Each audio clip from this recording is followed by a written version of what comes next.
Kala mo tunay na G, yeah. Mga support, huwag ka sa'min dumikit. Bawal dito ang takot. Akala siguro nila sila na daw ay panabay. Ang aangas sa kanta, kala mo merong napatay. Huwag mo kaming testingin, boy. Alam mo yan, yung huling sumubok sa'kin meron ng pinaglagyan. Di ako nagbabanta para sa kaalaman mo. Sinasabi ko lang sa'yo kung ano ugali ko. Yeah, galing akong 5K, you know what's up. Pag sinabi kong tatapusin kita, hindi yung bluff. Alam mo ang kasabihan na one word is enough. Pag nagkamali ka sa'min, we go pop, pop, pop. Still on side pa rin, bakit balak mo at gagawin? Bilog mo papaliit namin, malas mo saan ka dadalhin. Still at lunch pa rin, malis trabaho, 10 to 10. PRS baby, naghanap na rin, huli ko saan ka naglalagay.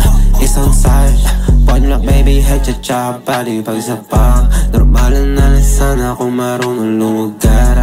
Body start shaking, ice cold nung nanigas. Stamping on his face, parang marching lang sa pen. Friendly fresh harim like Melly, huwag ka madikit pa siya doon deli. 5K pag nag-spin, alam mo nakakahilo pa sa Henny. Pag pull up na pa doon sa Kelly, kaya paningin masyadong hazy. Kaya paano babahay kung palagi on sa beach, boy please don't test me. 5,000 masyado ng crazy, may nasinggit para akong si Kenny. Balita ko di makalakad, kaya nagpahatid na lang sa L3. Kala ko masyado nag-hensy, kaya nakatikim ka ng heavy. Tadhana natin na nag-synchronize, kaya katawa mo na steady. Fine na focus, sobrang adik ko sa music. Follow up when I score, alam mo lang pula, di lang to sa dubi. Unlimited di maubos, raratating ka pa neto ni Uzi.